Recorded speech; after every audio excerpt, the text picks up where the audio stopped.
Bom dia. Inicialmente, eu gostaria de agradecer a SEM, na pessoa da Eva, pelo carinho com o qual eu fui recebida nesta casa. Me emociono porque hoje me sinto parte da família SEM. E quão grande também não foi a minha alegria em poder estar aqui hoje, iniciando o retorno presencial. É também a minha primeira palestra presencial após um momento que nós estamos vivendo de pandemia. Então a emoção é certamente conjunta da casa, de todos vocês e para mim também. Muito obrigada, Eva querida, pelo convite e principalmente para nós abordarmos um tema tão relevante para o momento que vivemos. Renascer na transição. Todos nós estamos vivenciando esta situação. Estamos aqui, reencarnados, em época de transição planetária, quando o nosso planeta está passando de mundo de expiações e de provas para um mundo de regeneração. O que será que isso significa? Na nossa reflexão de hoje, nós vamos abordar 3 pontos que eu considero essenciais. Primeiramente, o significado de renascer em época de transição planetária. Segundo ponto que nós vamos abordar, os sinais da transição planetária e do mundo regenerado. E por fim, terceiro e último ponto das nossas reflexões será o nosso papel como cristão. O que esperar do futuro? Então, iniciando as nossas reflexões, o que significa renascer na transição? Normalmente, e não por acaso, pelas dificuldades que nós estamos vivenciando hoje, algumas pessoas acreditam que é apenas e essencialmente um período de dor, de sofrimento, de mudanças, de dificuldades no mundo. E a pandemia nos mostra isso. Mas será? Não. Não é esse o verdadeiro significado e o mais importante da época de transição. O mais importante, o que significa realmente nascer em época de transição, é um momento para aferição de valores morais. É um momento no qual todos nós estamos tendo a oportunidade de repensar atitudes, prioridades, de nós realmente refletirmos do porquê estamos na Terra. É um momento oportuno, e a doutrina espírita nos auxilia sobremaneira neste aspecto, onde nós devemos refletir sobre o que temos feito da nossa vida, quais as nossas prioridades. Será que eu tenho verdadeiramente destinado a minha vida para fazer desta reencarnação a melhor de todas? Onde eu esteja de forma construtiva e positiva, aproveitando essa experiência reencarnatória para me tornar um cristão melhor. Para que realmente as orientações do Mestre, que há 2000 anos aqui esteve conosco com o objetivo de nos ensinar o amor.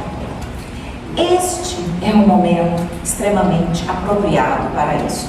Mas por que só na época de transição? Não é apenas em época de transição.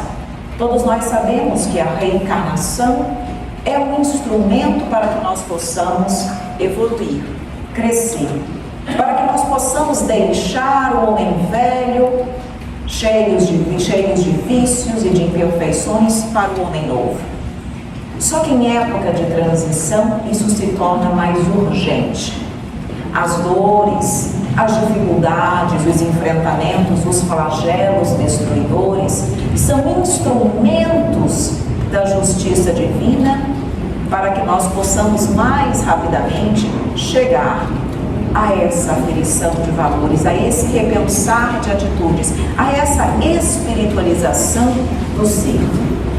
Se nós prestarmos atenção, há muitos que buscam evoluir, sim, mas sob o impacto das paixões inferiores, dos sentidos, dos valores ainda invertidos. É só nós olharmos para a nossa humanidade e nós iremos identificar muitos corações que pensam em evoluir muito intelectualmente, mas a moralidade é esquecida. Não é para isso que nós estamos aqui. Estamos sim para travar uma guerra, mas não com o próximo, não com os outros países, mas conosco. A guerra é íntima. Jesus, quando aqui esteve na terra, ele nos disse: eu não vim trazer a paz, mas a espada. O que será que Jesus quis dizer com isso? A espada que traz a guerra íntima, a espada que corta no nosso coração as nossas imperfeições, os nossos vícios, as nossas loucuras. A guerra nunca é contra o outro, mas é íntima. E nós estamos em época de transição, renascidos na transição, para travarmos conosco esta guerra. E por isso nós precisamos sim, todos os dias, refletir sobre o que temos feito naquele dia. Será que o dia de hoje foi o dia onde eu verdadeiramente me dediquei à reconstrução do meu eu? Será que hoje eu fui suficientemente boa, caridosa? Ou será que eu ainda destinei grande parte do meu dia para a satisfação do meu egoísmo, dos meus interesses? Quanto do meu tempo hoje eu destaco para mim e para o outro? Essa é a guerra íntima, a luta que nós precisamos travar todos os dias conosco. Não tenho, não posso, não mais reservar o meu tempo para olhar o outro, criticar o outro, julgar o outro, administrar a vida, os pensamentos, as ideias do outro, esquecendo de olhar para mim. Renascer em transição é renascer para a transformação, para a mudança, para a renovação. E precisamos lembrar que época de transição nos traz a oportunidade de mudança universal.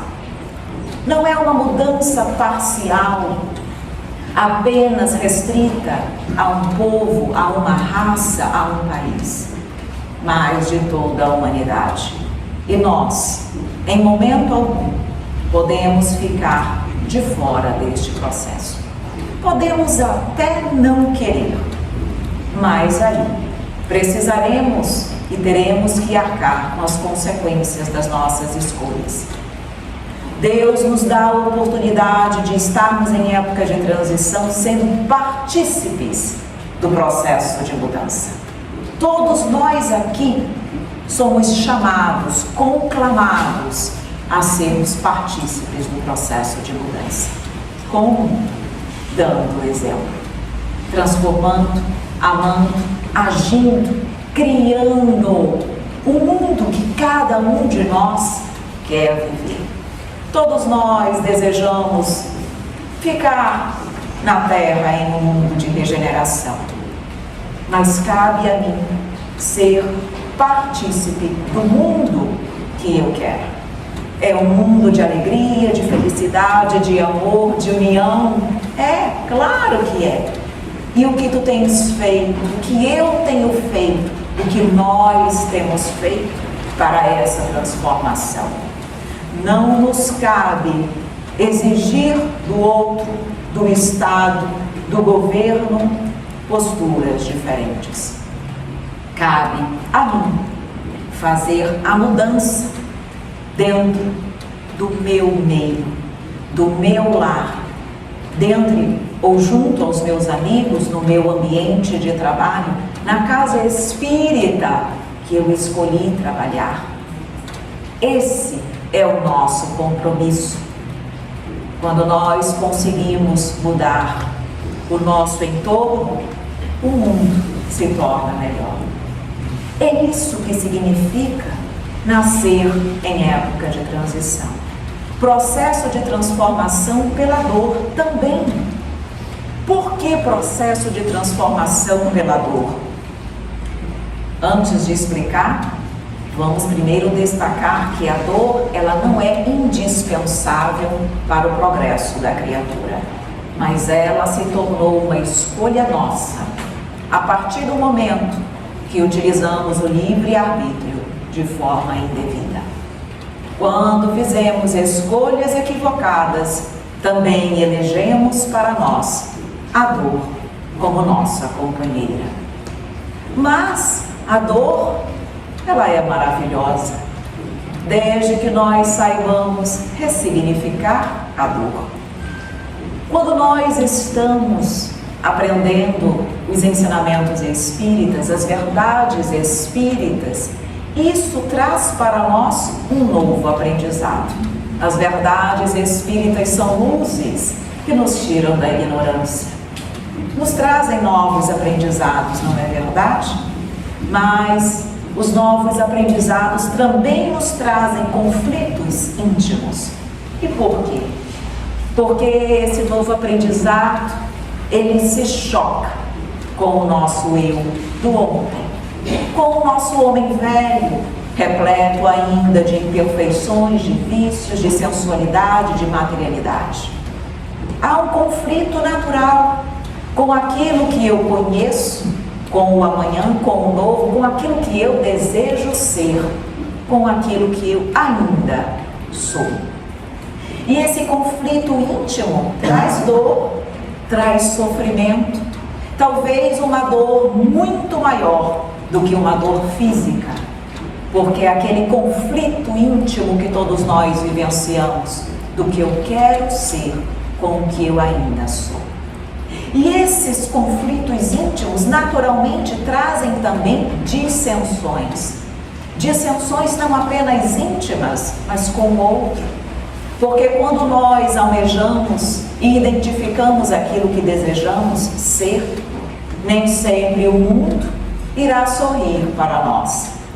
Nem sempre o mundo, nem sempre o outro vai entender as nossas novas escolhas.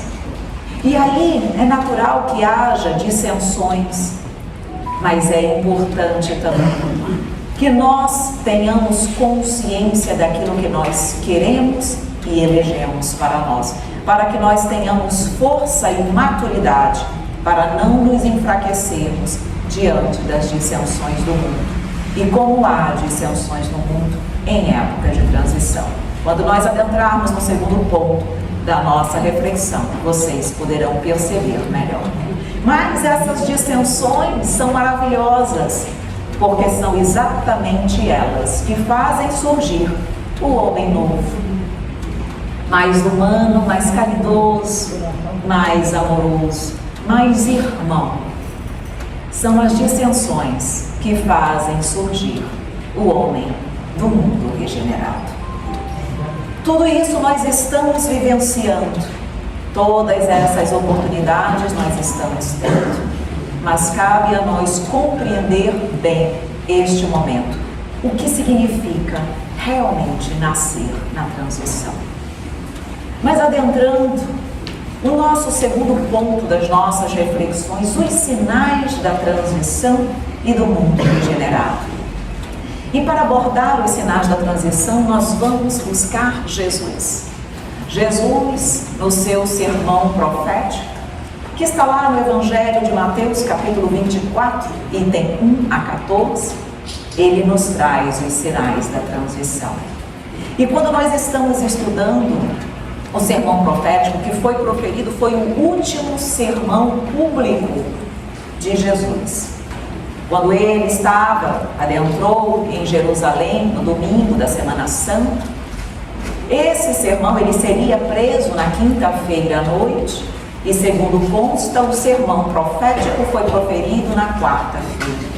A última manifestação pública de Jesus, a última oportunidade onde ele teve o povo, as pessoas tiveram a oportunidade de ouvir Jesus. E diferentemente das outras manifestações do Mestre, o sermão profético, ele não aborda essencialmente a renúncia, o amor, a caridade, como normalmente eram as manifestações do Mestre, mas aborda sobre o amanhã, sobre o futuro, sobre dias de mudança, dias de renovação, dias de transformação. Então, o que aconteceu? Como se deu o sermão profético? Jesus estava exatamente em Jerusalém, estava junto com os apóstolos saindo do templo, e ali os apóstolos foram mostrar a Jesus aquele templo, e ele disse: em verdade eu vos digo que não ficará aqui pedra sobre pedra, que não seja derrubada. E aí os apóstolos, quando Jesus estava com os apóstolos no Monte das Oliveiras, eles perguntaram a Jesus: quando serão essas coisas que Jesus havia falado? E qual sinal haverá da tua vinda e do fim do mundo? Foi a pergunta dos apóstolos. E aqui, quando nós estamos falando de fim do mundo, cabe uma reflexão importante.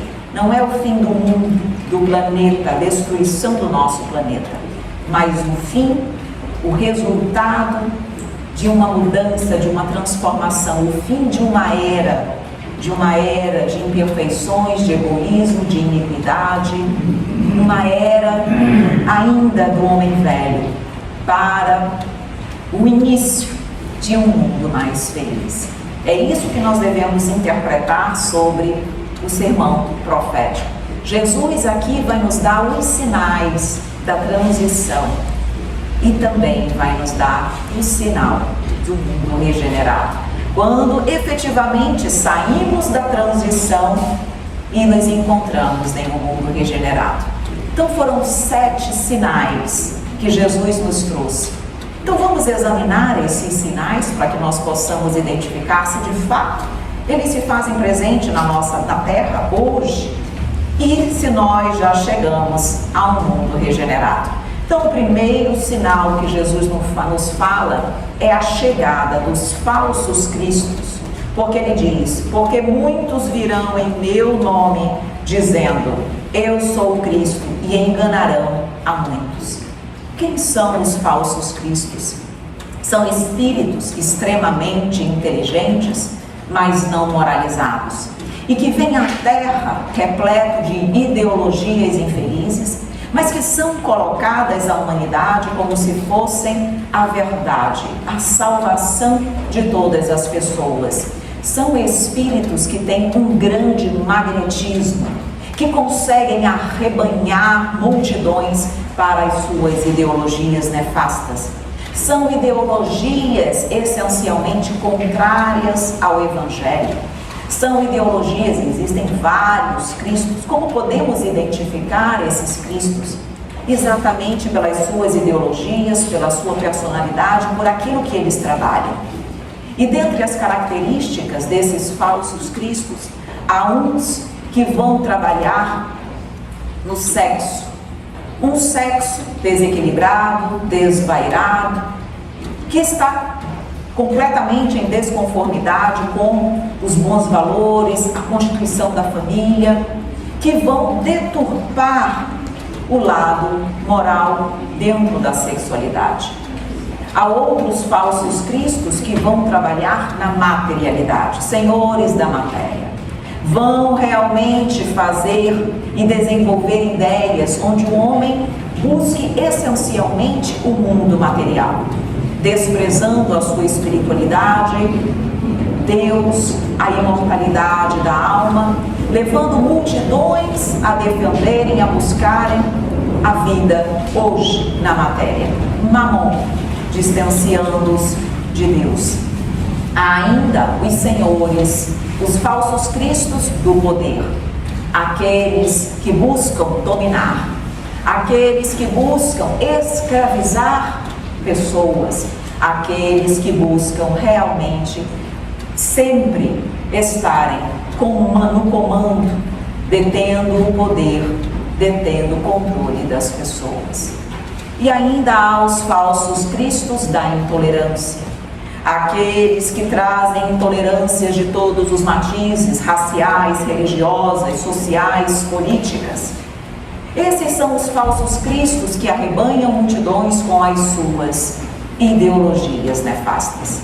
São espíritos que ficaram durante séculos e milênios nas regiões umbralinas, mas que em época de transição obtêm a permissão de reencarnarem, para que eles tenham a oportunidade da transformação e da mudança, e com isso eles possam também evoluir e adquirirem o direito de permanecerem no mundo regenerado, na Terra transformada.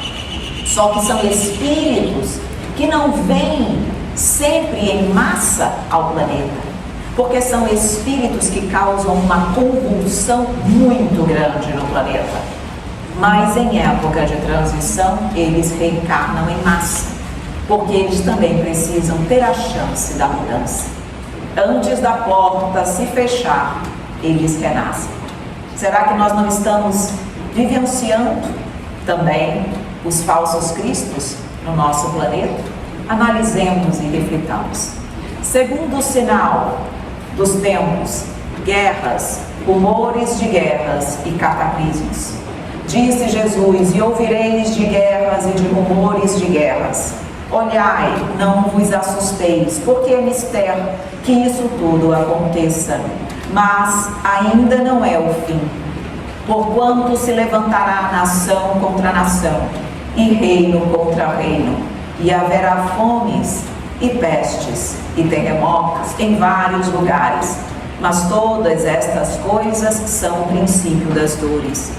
Vejam aqui, quando nós estamos falando de guerras, rumores de guerras, cataclismos, nós não devemos imaginar apenas que isso, essa previsão de Jesus, é no aspecto físico. Claro que nós identificamos cataclismos, guerras, rumores de guerras, em situações, em momentos parciais, em lugares específicos geograficamente do nosso planeta. Mas a guerra que Jesus, a qual se refere, é a guerra moral. São os cataclismos morais da humanidade. Quando nós estamos estudando o livro A Gênese, no capítulo 18, diz lá que não serão as entranhas da terra que irão se modificar, que irão realmente estremecer, mas as entranhas da humanidade. Então, se nós imaginarmos bem, uma guerra geográfica, ela envolve, com certeza, centenas de milhares de pessoas. Mas as guerras ideológicas envolvem bilhões de pessoas. São essas guerras, são esses cataclismos que nós estamos vivenciando hoje. Ou não estamos? Guerras ideológicas, de pensamentos, de ideias, de valores, sim, com certeza. E é exatamente por conta dessas guerras, desses cataclismos morais, que nós identificamos o terceiro sinal. O terceiro sinal é a perseguição aos cristãos. Diz Jesus: então vos hão de entregar para serdes atormentados, e matar-vos-ão, e sereis odiados de todas as nações por causa do meu nome. E vamos refletir se isso de fato está acontecendo? Será que nós não estamos ainda observando um grande conflito, uma grande perseguição a todos aqueles que buscam o bem? A todos aqueles que buscam preservar a vida, a todos aqueles que buscam preservar a igualdade entre os povos, entre as pessoas, todos aqueles que buscam verdadeiramente o bem, estão sendo perseguidos. Quantas pessoas hoje não estão sendo perseguidas pelas suas crenças e pelos seus valores, por exemplo, no Afeganistão? Quando cristãos estão precisando fugir porque não podem exercer livremente a sua crença ao Cristo? E vejam, o amor, ele não pode conciliar-se com o ódio. Quantas e quantas pessoas que se dizem cristãos, mas que estão nas redes sociais inflando o ódio, o ataque, a falta de compreensão e de entendimento. Quem ataca não é cristão.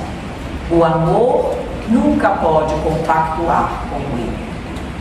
Então, se nós observarmos bem, nós estamos hoje vivenciando um ataque aos bons valores e aos bons costumes, ao amor. E aí, a partir disso, vem o quarto sinal, que é exatamente as traições e os ódios. Diz Jesus: nesse tempo muitos serão escandalizados e trair-se-ão uns aos outros, e uns aos outros se odiarão. Nós estamos imersos numa imensidão de ódio, de rancor, de mágoa, de traição. Nós nunca vimos a nossa humanidade tão repleta desses sentimentos negativos. Claro que o fato de grande número de espíritos mais imperfeitos estarem reencarnados em momento de transição dificulta a nossa união, a preponderância do bem, mas é época de mudança.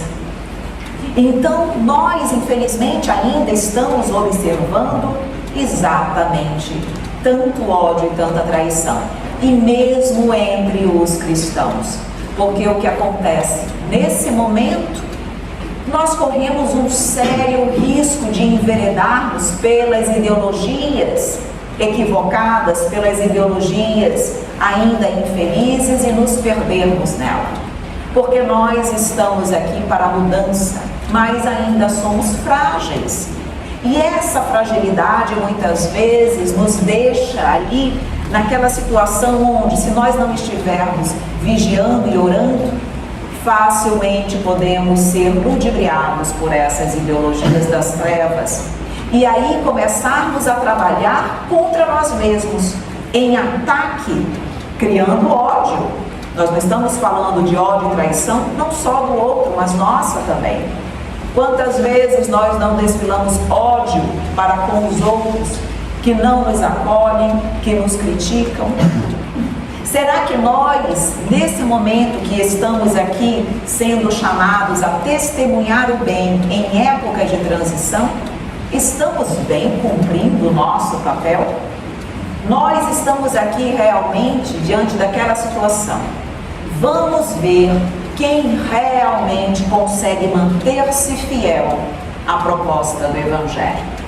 Proposta de amor, de união, de paz, de harmonia, de amor. Todas as vezes que nós nos deixamos influenciar de forma perniciosa pelas ideologias que muitas vezes nos atacam, as perseguições aos cristãos, nós estamos caindo no erro. Revidar com ódio, com crítica? Não. Todas as vezes que nós fazemos isso, nas redes sociais, no nosso lar, no nosso ambiente de trabalho, nós estamos compactuando com o erro e com as ideologias nefastas. E aí vem o quinto sinal, o aparecimento dos falsos profetas. Vejam que nós começamos com os falsos cristos, são diferentes, agora são os falsos profetas. Diz Jesus: e surgirão muitos falsos profetas que enganarão a muitos. Quem são os falsos profetas? São aqueles que apoiam, incentivam e multiplicam as ideologias nefastas dos falsos cristos. No nosso mundo atual, são os influenciadores digitais, que defendem, que propagam, que multiplicam as ideias dos falsos cristos. Esses são os falsos profetas. E é por isso que, mais uma vez, nós dizemos: o bem nunca pode servir-se do mal para divulgar uma ideia. Nós somos partícipes do amor, do bem, da alegria, da verdade. Jamais, em momento algum, podemos compactuar com o ódio. Se nós formos ofendidos, atacados, perseguidos, façamos como Jesus. Se eu não me sentir em condições de plantar o amor, silencie. Mas não coloque uma ideia que não seja de pacificação e de amor. Nenhuma ideia deve ser imposta, mas todas as ideias, para que possam ser verdadeiramente aceitas, têm como base a persuasão, o entendimento, o bom senso. E é isso que nós devemos fazer. E aí vem o sexto sinal, o esfriamento do amor. Diz Jesus: e por se multiplicar a iniquidade, o amor de muitos esfriará. O nosso amor não pode esfriar. Como é que o amor esfria? Quando os cristãos perseguidos sentem-se cansados de lutar. Quando muitas vezes perdem o ânimo diante das perseguições das ideias, ideologias nefastas e diz: eu vou desistir. Cansei de tentar fazer com que o bem prepondere nesse mundo de iniquidades. O amor de muitos esfriará. Mas nós não podemos deixar que o nosso amor esfrie. São lutas, desafios, é verdade, testemunhos, mas escolhemos nascer em época de transição. Pedimos para aqui estar, para contribuirmos na mudança do planeta. Então não podemos deixar que o nosso ânimo se arrefeça. Ao contrário, mesmo em épocas de traições, de ódio, de perseguições, precisamos estar juntos ao Mestre, retemperar os nossos ânimos aqui, sempre nas nossas palestras de domingo, mas saímos com o ânimo renovado. Então, nós percebemos isso, o amor de muitos esfriará. Será que nós percebemos isso no nosso planeta? Esse sinal? Com certeza. Aí vem o último sinal. O último. Se nós tivermos, até agora, quando eu falei dos 6, acredito que nós conseguimos identificar no nosso mundo os sinais, não é mesmo? Os 6. Vamos para o último. Se nós tivermos o último, se nós tivermos alcançado, estivermos vivenciando o último, a transição acabou. Porque Jesus disse e vinha dizendo: ainda não é o fim. Se referia aos sinais, disse: ainda não é o fim. Mas no 7º sinal é o fim da transição, da era de iniquidade. Qual é o 7º? O Evangelho será pregado no mundo inteiro. Disse Jesus: mas aquele que perseverar até o fim, esse será salvo. E este Evangelho do Reino será pregado em todo o mundo, em testemunho a todas as nações. E então virá o fim. Vamos refletir? Vamos examinar um pouquinho então esse 7º sinal para que nós possamos identificar se finalizamos a era de transição? Quando ele diz: aquele que perseverar até o fim será salvo. Salvo de quê? Salvo de si mesmo, das nossas indiferenças, das nossas emoções desequilibradas, do nosso desamor, das nossas imperfeições, dos nossos vícios, da nossa falta de caridade.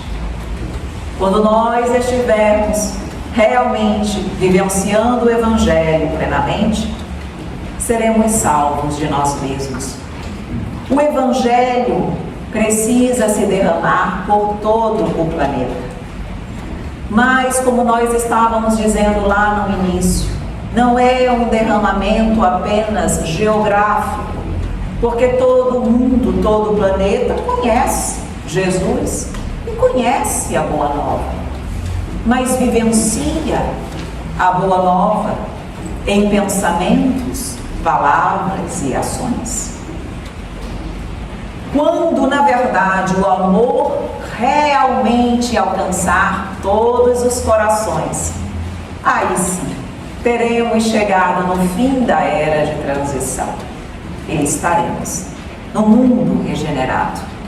O Evangelho precisa ser sem fronteiras.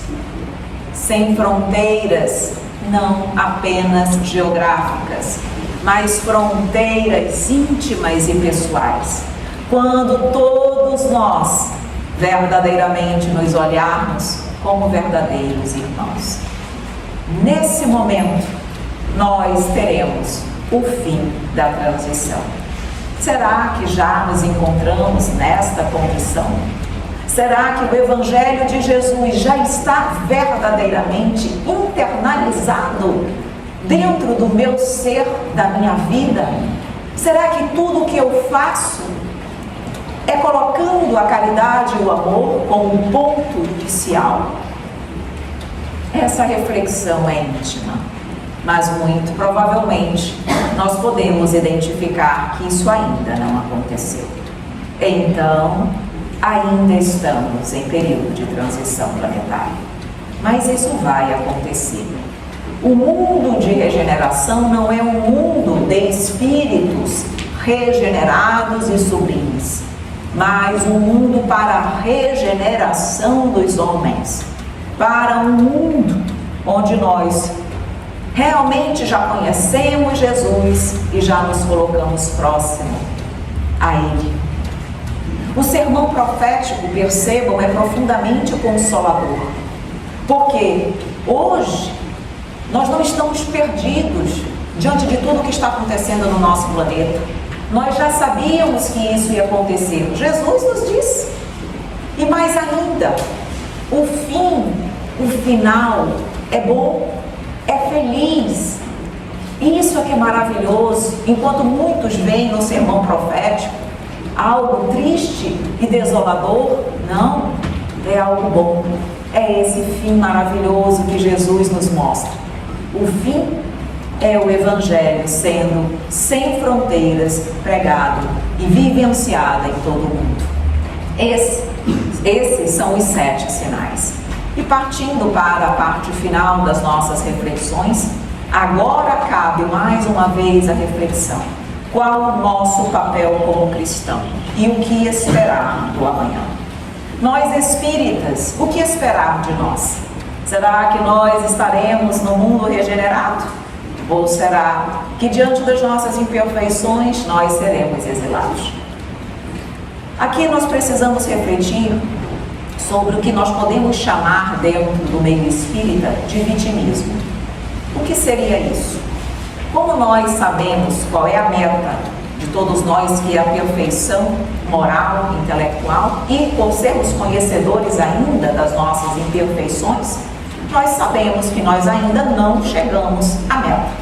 E em função dessas dificuldades, dessas imperfeições que nós temos, nós muitas vezes nos perguntamos: não sei se eu irei para o mundo de regeneração, acho que eu vou para uma região umbralina, não me considero ainda um espírito realmente pronto para estar no mundo regenerado, e achamos e nos sentimos de alguma forma que nós seremos excluídos deste processo. Vejam, precisamos refletir um pouco sobre a nossa ideia, às vezes, de exílio. Não é que os espíritas não possam ser exilados, podem, mas a probabilidade maior daqueles que são espíritas. Quem é mesmo espírita, Evelyn? É o ser perfeito? Não. É aquele que busca, esforça-se para trabalhar, para domar as suas más inclinações. Reconhece-se o verdadeiro espírita pelo esforço que ele faz para domar as suas más inclinações. Este é o verdadeiro espírita. Então, na verdade, o mundo regenerado, os mais aptos a permanecerem no mundo de regeneração, somos nós. Aqueles que ainda têm o mal de alguma forma em seus corações, mas já são tocados pelo bem.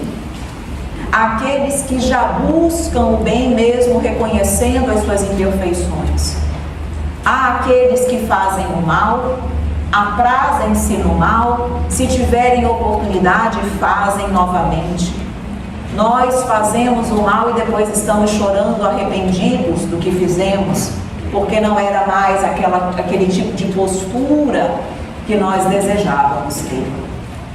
Nós estamos então sendo semeados para ficarmos no planeta.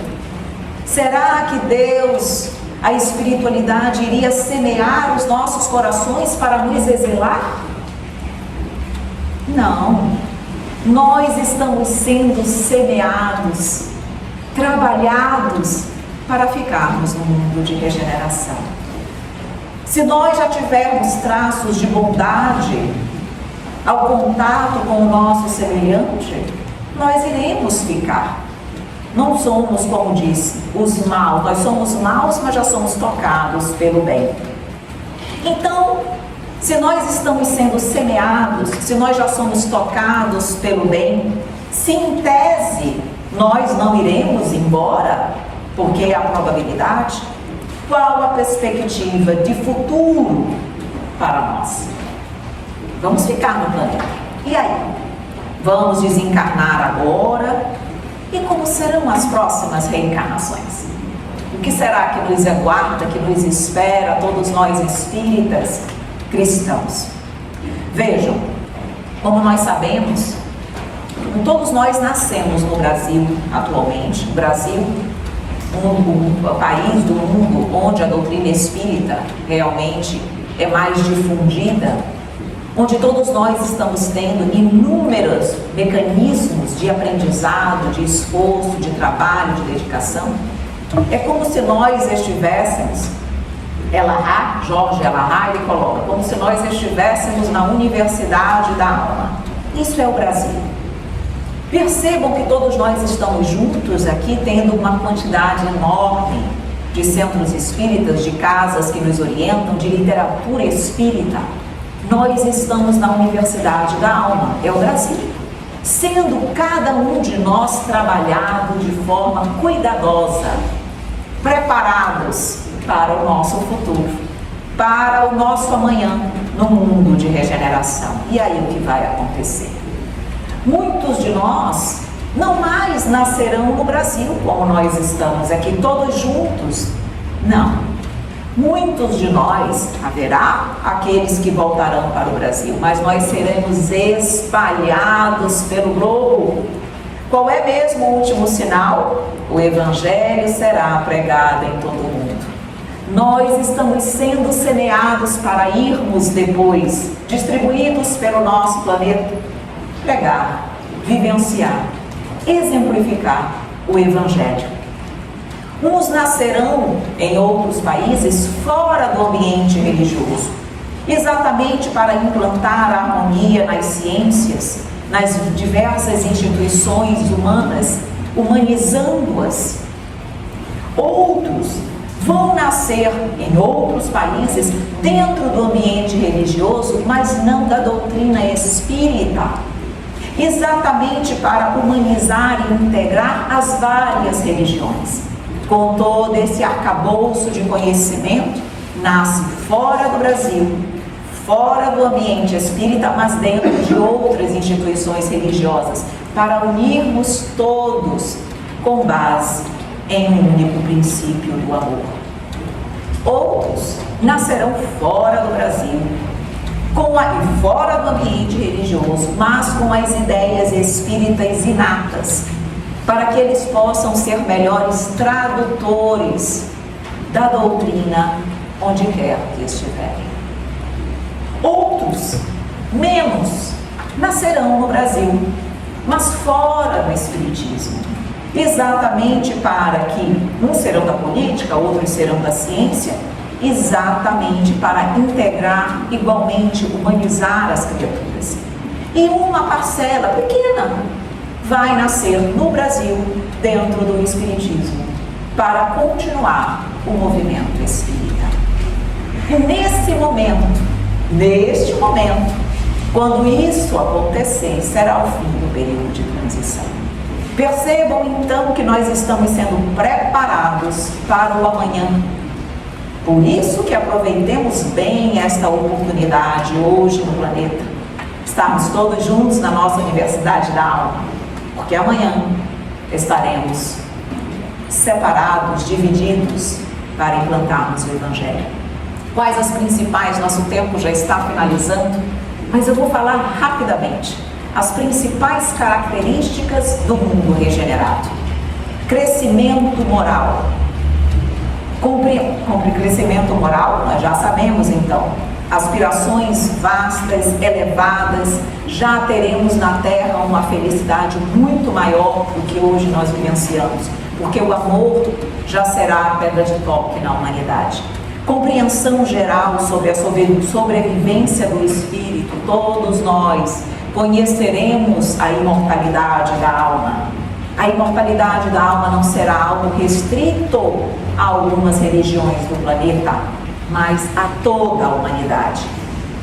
O amor ao próximo será a base das relações sociais. Não o sexo, não a intolerância, não o materialismo, não o poder. O amor será a base de todas as relações. Rejeição ao materialismo, porque nós já estaremos conectados a Deus, conscientes do porquê de estarmos no planeta, do porquê de termos nascido e de sermos criados. Unidade de crença religiosa. Não que todos serão espíritas, mas as verdades espíritas, afirmadas e confirmadas pela ciência, serão verdades de toda a humanidade. E todas as crenças terão os fundamentos que hoje nós conhecemos na doutrina espírita. E as mudanças, obviamente, atingirão todas as áreas do saber humano. Não serão apenas algumas instituições, alguns núcleos que viverão e pautarão as suas vidas no bem. Mas essas mudanças serão gerais. E aí teremos a nova geração, a geração do mundo regenerado. Nós estamos sendo trabalhados para isso, para sermos a nova geração do mundo regenerado.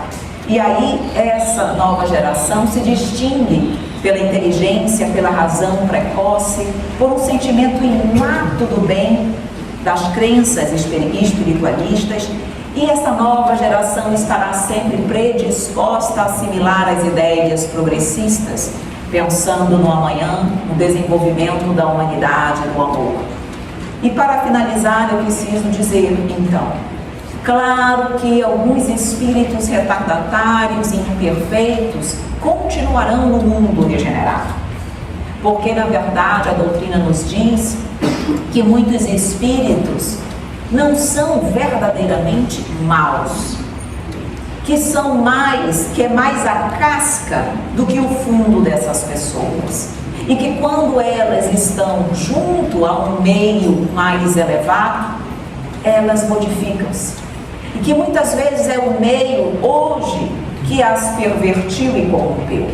Mas quando essas pessoas estiverem num meio melhor e mais feliz, elas se voltam para o bem.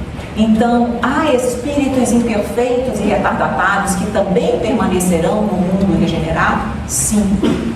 Não os extremamente maléficos, não os que gostam do mal e buscam o mal, mas aqueles que são ruins, mais na forma, mais na casca, na superfície do que no fundo. Eles também ficarão na terra, menos, mas terão espíritos nessa condição.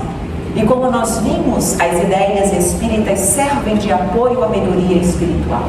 Porque a compreensão de tudo que nós vimos hoje aqui faz uma diferença gigantesca na nossa vida.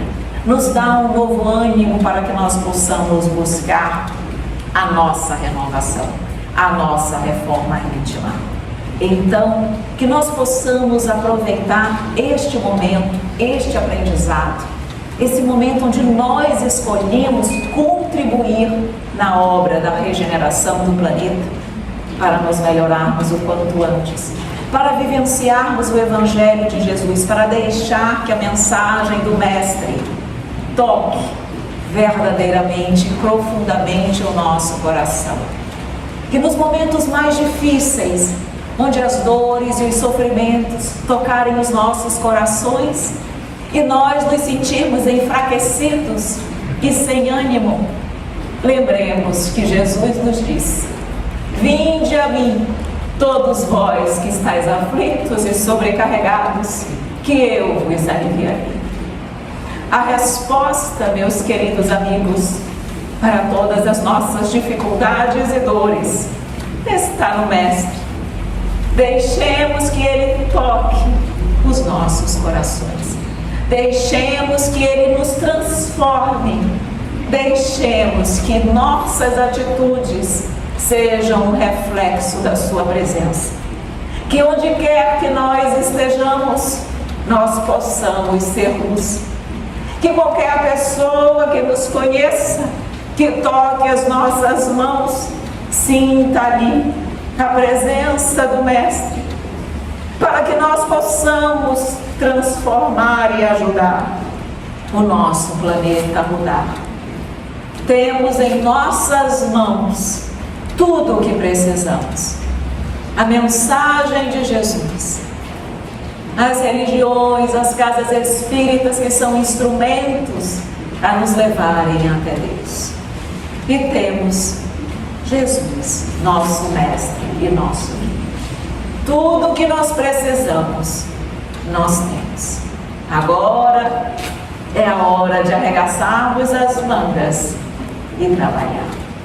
E finalizando, eu sempre gosto de trazer uma poesia, quando nós temos a oportunidade de trazermos alguma palestra, de fazermos algumas reflexões, eu sempre preparo uma poesia que possa finalizar e trazer uma mensagem aos nossos corações. Então, se estamos falando de transição planetária, esse é o título da nossa poesia, Transição Planetária. E nos diz: período de extrema relevância de depuração da humanidade, que vai deixando a ignorância e adquirindo sua religiosidade. Tempos de dor e de sofrimento, de aferição de valores morais. Tenhamos muito discernimento, vivamos os princípios espirituais. Não mais viver para as paixões, mas para Jesus e suas lições. A guerra em nossos corações, vencendo as mais inclinações. Lembrando dos sinais proféticos, não mais seremos céticos. Jesus no Monte das Oliveiras, dá-nos notícias alvissareiras. Haveria falsos cristos e profetas, ódios e traições abjetas, guerras, pestes e cataclismos, perseguição ao bem, sectarismos. Mas no fim vencerá o Evangelho, daremos a Deus ao mundo velho. O amor alcançará os corações do homem de todas as nações, findará na terra a aflição. É um mundo de regeneração, com um homem transformado, será a vitória do Mestre amado. Muito obrigada.